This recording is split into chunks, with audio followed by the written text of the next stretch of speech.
each and everyone present here. I, Ms. Preeti, faculty of Symbiosis School for Open and Distance Learning, would like to take this opportunity to take the parallel session forward. Pharmacovigilance, also known as drug safety, is the pharmacological science relating to the collection, detection, assessment, monitoring, and prevention of adverse effects with pharmaceutical products. Pharmacovigilance heavily focuses on adverse drug reactions or ADRs, which are defined as any response to a drug which is noxious and unintended, including lack of efficacy. Ultimately, pharmacovigilance is concerned with identifying the hazards associated with pharmaceutical products and with minimizing the risk of any harm that may come to patients. This topic will help us to know the insights of pharmacovigilance. To enlighten this topic, we have with us Dr. Madhura Nene, Medical Safety Lead at Novartis, qualified as MBBS doctor with Masters in Health Sciences. She has an additional PG diploma in public health. She is a physician with extensive experience in clinical research involving safety monitoring of clinical trials, customer liaison, team management, and change management. She has served as a research scientist and clinical trial coordinator, National AIDS Research Institute, ICMR, Pune. She has also served as Associate Director and Director, Medical Data Review, Quintiles. She has established the Department for Medical Data Review as a specialized service offering with a team of physicians trained in medical review of clinical trial data, supporting global studies across all therapeutic areas and phases of clinical trials. She has also has a couple of publications to her credit. I request ma'am to kindly grace the platform with her valuable knowledge and enlighten us on the topic pharmacovigilance. So, gentle reminder to the delegates to post their questions in the chat box during the session. If time permits, ma'am can answer the questions. So I request ma'am to kindly commence the session. Thank you so much, Preeti, and good afternoon. Good afternoon, everybody. Thanks for inviting me to speak about pharmacovigilance. So let's speak about what pharmacovigilance is. A couple of disclaimers that I have. One is that since I work for Novartis, formally what I speak today is not the view of, or it may be the view of Novartis. And the slides that are going to be seen during this presentation are for educational purpose and best of my knowledge as of today. The second thing is you would see that there is a lot of content in the slide. Now, why so much? It's pretty much unlike me. I wouldn't like to have my slides to have like 10 lines of text or things like that. But since the thing is, this is a conference slide set, which you may need to go back and refer to in case if you need some more information or don't remember anything. So there are links, there are references, and also you would see that the slides have a lot of content, but I will not be really talking that much, or I will not be reading out those slides. I will give you a gist of what pharmacovigilance is based on my background, my experience, and what I've learned in all these years. And then let's take it forward. What we will be learning today is what is pharmacovigilance. We will, as Preeti said, adverse drug reactions or adverse events are the mainstay of, say, the data that we look at in terms of pharmacovigilance. So we will look at how an adverse event progresses in the workflow, or how it goes further in up to, say, submission and analysis and things like that.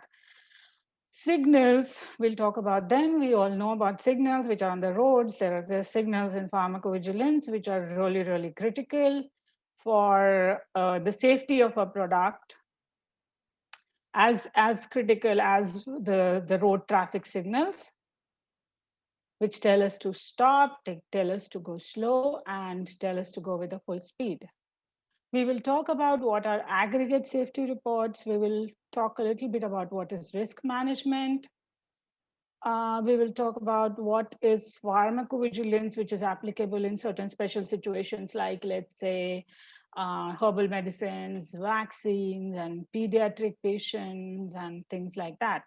And briefly, I will also talk about pharmacovigilance program in India, which is a public health program initiated by the CDSCO, which was formerly called as DCGI, and it's been running since last more than 10 years.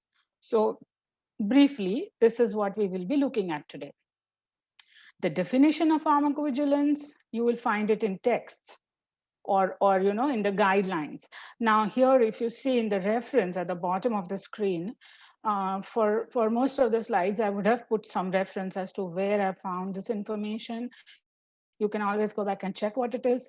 The majority of the content I have used from the GVP guidelines, Global Pharmacovigilance Guidelines, which are generated, maintained by the European Union, and primarily because they are the ones which are more elaborate and probably are, say, acceptable worldwide.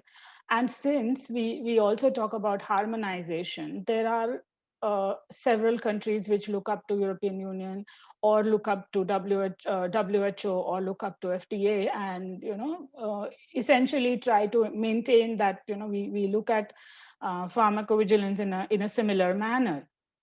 There may be minor differences per country, but majority of it, or the driving principle of it, remains the same, and it is driven by some of these major institutions that you see. Since the guidelines of European Union are more elaborate and easy to understand, I've used them as a reference point. That's all. Nothing specific to it being European or whatever. So we have a definition of pharmacovigilance, which is the science of detection, assessment, understanding, and prevention of adverse effects, and essentially try to keep the drug safe. Now, safe since when? Since the time it is first being used in humans until the time it is withdrawn from the market. So from day one to the last day of its use in human beings. Who is responsible? Primary responsibility now post-marketing or during the clinical trials, it is the one who is manufacturing or holding the license or who's the sponsor of the clinical trial. So essentially they are the ones who are responsible for, the pharmacovigilance activities, and there is a legal obligation to it. There are rules and regulations to conduct pharmacovigilance in a very structured manner, and it is applicable across the world, whichever country you want to market that drug in. Every country may have their own level of details into looking at this information, or level of structure which is already present. But still, every country, if you have to market a drug, you will need to do a pharmacovigilance, and you have to do some kind of reporting on an ongoing basis. Now, why do we need to do it? Okay, now thalidomide, everybody knows about thalidomide, and everybody knows about how it caused phecomelia and the birth abnormalities and things like that. But if you see, thalidomide came back in 1998 for leprosy, and then it was also approved for 2006 for multiple myeloma. So why did it come back? Because people realized that it's a good drug, provided we use it in a structured or a restricted manner, and it will help people who have, it's a drug which is useful for people with leprosy and multiple myeloma, and now it's being evaluated for some more indications as well. So not all drugs are bad. We need to learn to balance the benefit versus the risk and make sure that the benefit is far more than the risk. And that's why thalidomide came back. Okay, so that's something that we needed to do pharmacovigilance for. And now that it is back, it is being used very judiciously and in a very structured or a restricted manner for the patients where it is prescribed. And again, why do we also need pharmacovigilance? Is because when the drug comes into market, it has been tested on, say, small number of patients during the clinical trials. It's a very limited population, lot of inclusion and exclusion criteria, very specific indications. But when it comes out in the world, it is used by several physicians if somebody wants to try something now, if with the COVID pandemic, you see that people are trying several drugs, whether they are the approved indications or not. People are trying different things just to ensure that their patients feel better. Now, what happens is if you try something new, it's possible that there are some unknown side effects. Uh, it's possible that you try it in a different set of population, say elderly, when they're not used in clinical trials in elderly, or somebody with already having a pre-existing cardiac condition, pre-existing renal condition, which are not really used. I mean, those type of patients are not included in the clinical trials. So real world evidence is something that we need to continue to collect and continue to evaluate. The other important thing is ADRs, adverse drug reactions, have their own consequences. They are expensive to treat. They can cause death, something like anaphylaxis, something like, say, renal failure, eventually can cause death. And all those things we need to try and prevent, because ultimately it's the cost to the country. So the country feels responsible that in addition to the say safety of their population, they will also need to ensure that they use the available funds judiciously, and so they will also need to be very critical about the pharmacovigilance or the safety component of their drugs. That's why we need to have a rational medicine use. We need to ensure to the citizens of a country that the drugs that they are being given or the drugs that are available in the market are safe for their consumption or have been at least being monitored, and of course ethics. So pharmacovigilance is really a necessity. And as I've just talked about these several things, we need to improve the safety while in clinical practice, while in public health.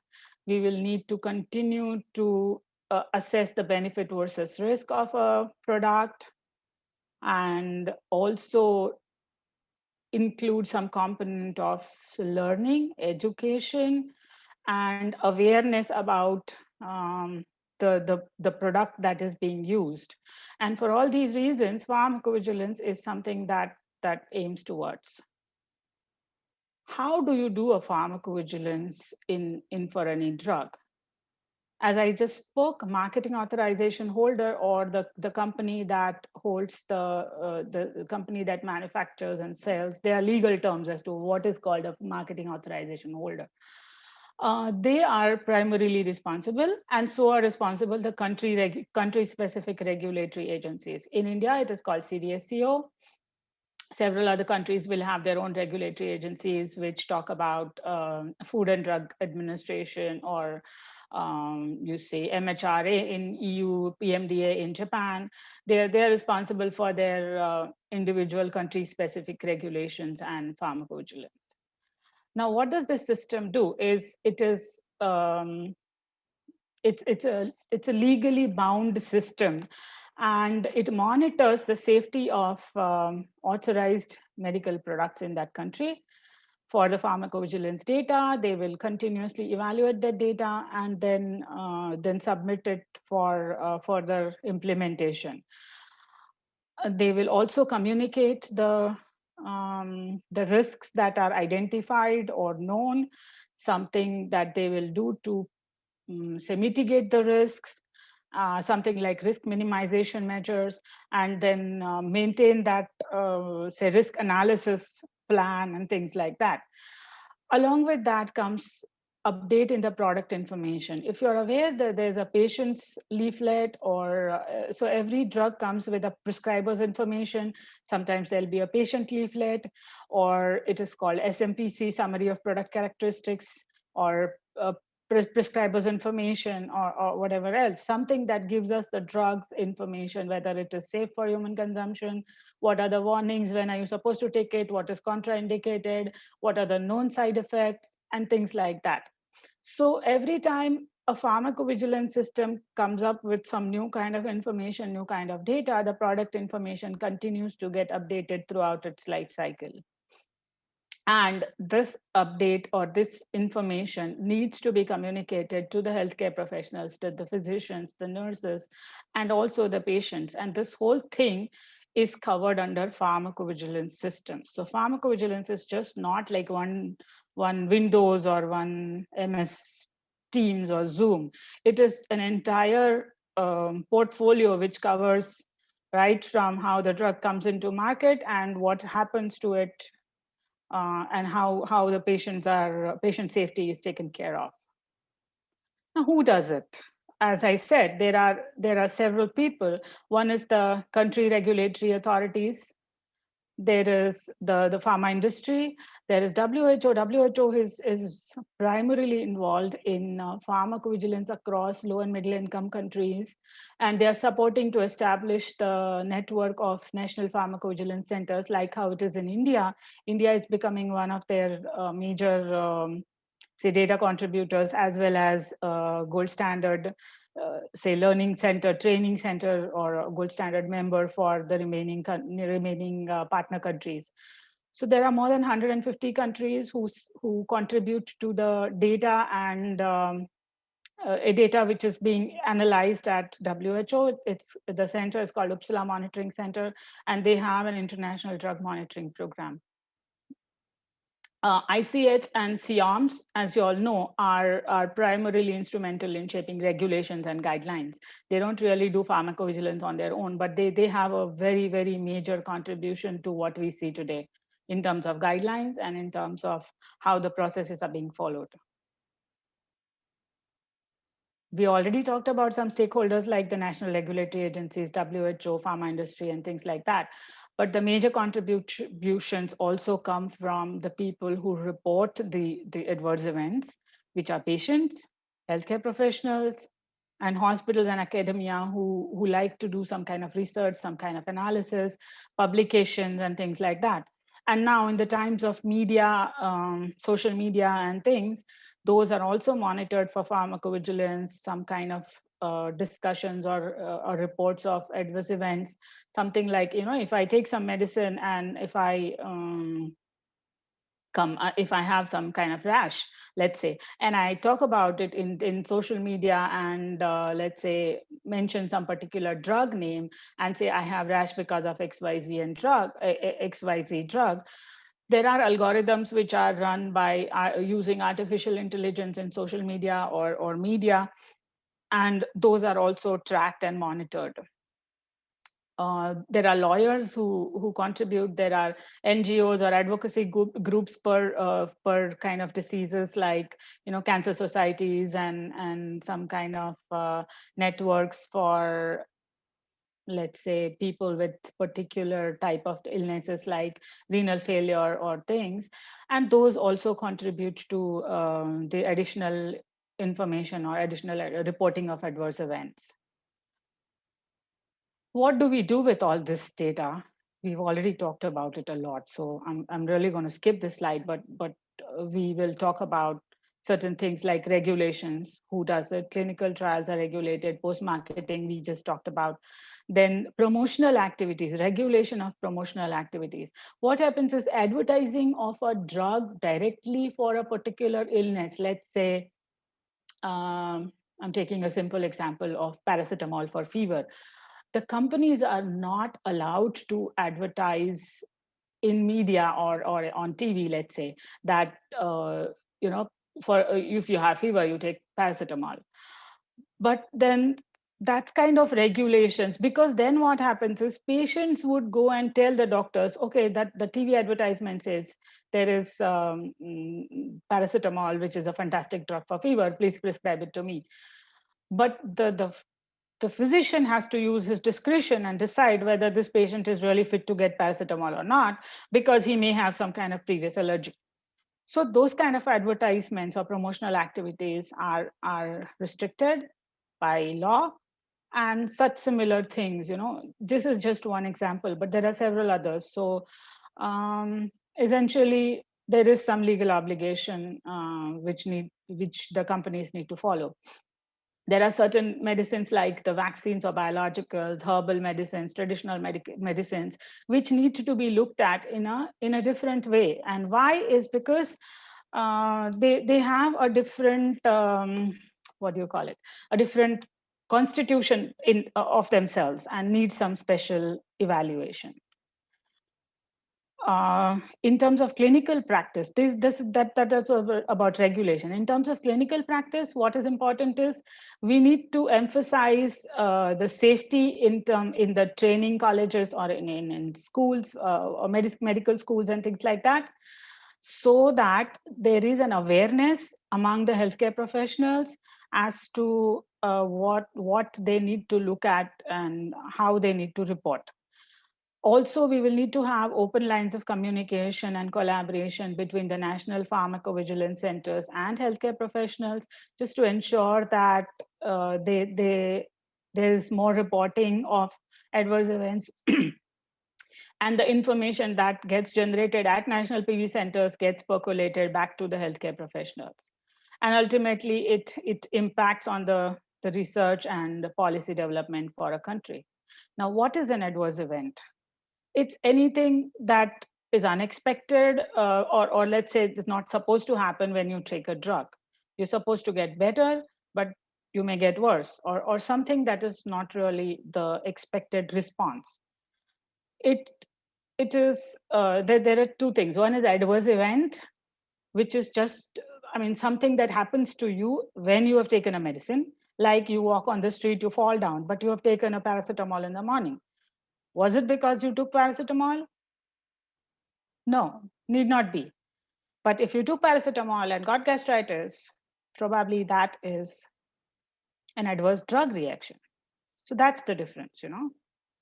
And the adverse drug reaction could happen whether you take it for any, say, authorized indication, authorized dosage, or it could be off label where you take it for something else where it's not expected to be taken for. You take it double dose, you take abuse, you do some, let's say you take an intramuscular injection in an IV manner, which is like a medication error. So such things. So anything that goes wrong when you take a drug and it's probably caused by a drug, that is an adverse drug reaction. This is a simple chart which talks about, I am being conscious of time, a chart which talks about what happens to a patient. He gets an adverse drug reaction, goes to the doctor reports it to the marketing authorization holder, or the patient can directly again report it. Then the ICSR, or ICSR has been the adverse event when it goes into the pharmacovigilance system, it's called ICSR, that gets assessed, and certain amount of them have to be reported directly to the health authorities, and all the entire set continues to be used for benefit risk evaluation and signal management. And ultimately, it leads to, say, label updates, risk minimization activities, and communication to the stakeholders. And ultimate aim of pharmacovigilance is access to the safe medicines. What is an ICSR?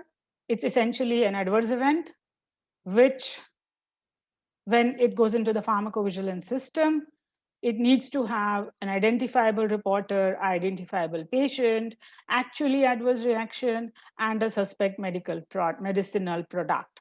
And then it can be called as ICSR. It gets reported into the system in a very structured format and ultimately gets reported to the regulatory agencies and continues to be evaluated. So ICSR is nothing but an adverse event where you have these 3-4 minimum criteria to make it valid ICSR or valid report. Where it can come from is spontaneous reports, like how I just showed in the previous diagram. It could come from literature, which is reported, some university reports, let's say an abnormal, unusual case of drug reaction. As I earlier said, it's media. Then solicited methods of ICSR collection are from clinical trials, non-interventional studies, registries, patient support programs, compassionate use, and several other things. And then the special situations that we need to consider about are pregnancy, lactation, pediatric patients, overdose, occupational exposure, lack of efficacy, which is again very important because you're being given a drug which is not working, then that needs to be recorded as well. Safety database is something that is used to collect all this data. It's a central repository of ICSRs. And there are several technical solutions available in the market which create the softwares uh, which meets the regulatory standards and the business requirements for the reporting and analysis, such as Argus, ARIS-G, PVWorks. These are some examples, but it could be few more as well. Now, what happens in an ADR? First thing is there's case intake. I mean, in the system, if you say in the Argus or ARIS-G or whatever system that you use, there are a few steps that are followed. There's case intake, there's triaging as in to identify how or what are the criteria that depending on which the case flow needs to follow, something like SUSARs. Serious cases need to follow a separate expedited workflow. Non-serious cases follow a little slower workflow, things like that. Serious, unexpected, and related cases follow a super expedited workflow. So that is called a triaging. Then there is a complete data entry into the system, there's quality review, medical review, and ultimately the data gets submitted to the regulatory agencies. I'm going really fast, but I'm sorry for the amount of information that we have. And also the content.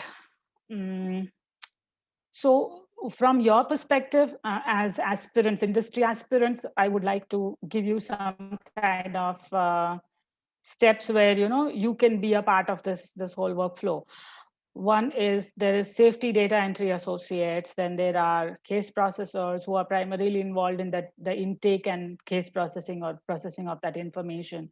Then there is medical reviewer who's a physician and primarily involved in triaging and ultimate analysis of the case. There's a quality reviewer who's a little more experienced and also understands if there are any errors or defects in the case which need to be completed. And ultimately it gets submitted. After that, what happens is on an ongoing basis, there is a periodic safety reports, there are expedited reports, there is a risk management which goes on a regular basis, risk evaluation and management, there's signal detection, and then there are several other roles that open up. There are safety physicians, aggregate writing or PSUR writing, if you call it, the signal management, safety operations, RMP management. So just one activity of pharmacovigilance opens up several, let's say, career paths for all the healthcare aspirants, essentially, or the clinical research workflow or clinical research career path. Now, here onwards, I'm not going to be talking much about each individual slide, but they are for your reference only. You can use them later. I'll just be talking a couple of lines about each one. Signal is essentially a new potentially causal association or new relation to the drug, a new aspect of a known association or I mean, it's completely new or a new aspect of something which is known. So let's say, I mean, I'm going to use the same example. Paracetamol is supposed to cause, let's say, or it's known to cause gastritis, but somebody gets an ulcer. That's something unusual. So that is a known aspect of new aspect of a known association. And it could even be beneficial. So somebody gets X drug and suddenly gets, his hair fall stops. Earlier he used to have hair fall, it stops. That beneficial association is also considered as a signal. And that also needs to be evaluated and probably used it can be used for, say, further studies to positively link that association and probably, additional indications and things like that. It can come from several sources like ICSRs, aggregate analysis, and scientific literature that gets reported. There are several steps in analysis, and ultimately what happens is if a signal gets confirmed, then it gets reported. It could be either refuted or it's unconfirmed, then it continues to be evaluated. there are aggregate safety reports, like we know about PSURs. I know many of you may have heard about PSURs or PADERs or DSUR, all those things. So essentially what happens is all the safety data continues to get reported or say compiled in that Argus or safety database. And then at a regular, say legally predefined frequency, all that gets analyzed and gets reported to the regulatory agencies. This is a responsibility of a marketing authorization holder in the post-marketing scenario, and the sponsor of a clinical trial in the pre-marketing scenario, in the research setup scenario. So ultimately, we have to provide a comprehensive analysis of new and emerging safety information, and eventually, based on this ongoing analysis or evaluation, what happens is it could be a product recall if we see some very serious side effects. It could be boxed warnings on the prescriber's information. You change the label, add contraindications, change doses, and also sometimes add some risk minimization activities. I'll come to that in the next slide. So risk minimization activities are monitored in the risk management plan. This contains all the information about known risks, certain unknown informations, and how you want to do the pharmacovigilance for all these known or potential risks to ensure that the risk is, the benefit is far more than the risk. Pharmacovigilance planning is done as to how we do the routine, like collection of adverse events, reporting of those. In addition to the routine activities, we could also do something like non-clinical studies, which are post-marketing, to identify more or to know more information about the unknown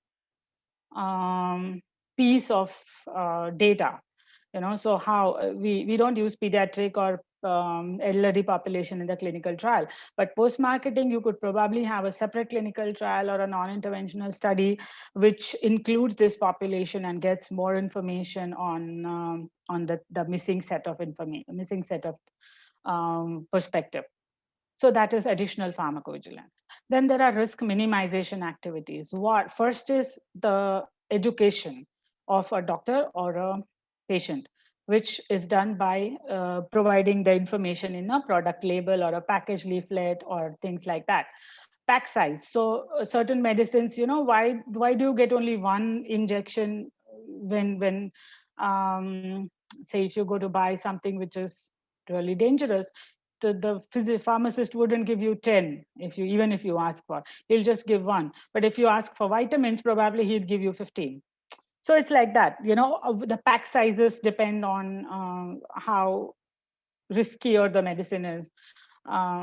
If you ask for, say, benzodiazepines, you will not be given unless you really have a prescription. So the legal status of a product, all that really is the risk minimization activity.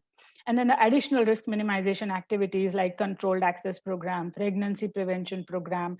For example, in the example of thalidomide, if somebody is prescribed thalidomide, they will be given additional counseling and controlled access and limited amount of dispensing for pregnancy prevention program. Then there are Dear HCP letters, things like that. So these are the additional risk minimization activities. Then, as I mentioned some time back, there are post-authorization safety studies, which are done to get more information, a systematic information about the risk unknown, or say when we don't have adequate information of any safety risk, then there'll be post-authorization safety studies, which could be interventional, non-interventional, even a meta-analysis and things like that. But these are done. And I have, this is the special populations that I've talked about. So there'll be separate kind of pharmacovigilance in pediatric population. As to why? Because they're different in terms of their weight and growth, their growing pattern and things. They are more susceptible to adverse drug reactions. There's not much of inclusion of pediatric patients in clinical trials and things like that. So what is important when you collect the data for those is about the age of that patient, indication as to why the drug was given, how much was the drug given, and how it was given. we have all this data, then it can be really, it can really make value addition when we get the ICSR or an adverse event report. Biologicals and biosimilars, as you know, are large molecules which are extracted from a biological source or a blood or a plasma. And there is a risk of immunogenicity, and then there's a cold chain requirement and variability in manufacturing. And so they need special consideration in pharmacovigilance. Vaccines need another special consideration. That's primarily because vaccines are given in healthy population. If something goes wrong, there is a risk that the population will not accept the vaccine, and then ultimately there'll be less coverage, and then the disease prevention or the purpose of the vaccine will get failed. Also, if there is a real risk, and a severe risk, since it is being given in the healthy population, we have to identify it really quickly and take action really quickly. And so it is important that we have a vaccine pharmacovigilance which is done in a real different manner than how we would do for regular medicines. We will need to have collaboration between the public health program as well as the regulatory agencies to ensure that this is done. Medical devices, which could be either pre-packaged, like your insulin syringes, insulin pre-filled syringes or pens, or inhalers, or they could be co-packaged like a separate pen and a separate cartridge. But we need to ensure that the device that is supposed to deliver the drug is doing it in its correct manner. So that is how you need to have a device pharmacovigilance. Traditional medicines are different because they're chemically different. They are botanical in nature. It's not like they are evaluated in clinical trials. So there could be they are taken with, say, the other type of medication. Let's say you take some herbal medicine with an allopathic modern medicine, and there is chemical interaction, and then that can cause side effects. If you take it with food, and it can cause side effects, and all those need to be monitored separately. So in the developing world, 80% of population takes traditional medicines, and so it requires a special consideration. And about the pharmacovigilance, this is my last slide, by the way. So we have talked about pharmacovigilance program of India a bit earlier in briefly. So it is being done in partnership with WHO Program of International Drug Monitoring. If you see the link here, if you open the link, you would see a form which gives you how the adverse events can be reported. And there are several pharmacovigilance centers across the country, especially in all the medical colleges. And if you have if you are in any kind of college, just take some time and go and visit this pharmacovigilance center and see how things work there.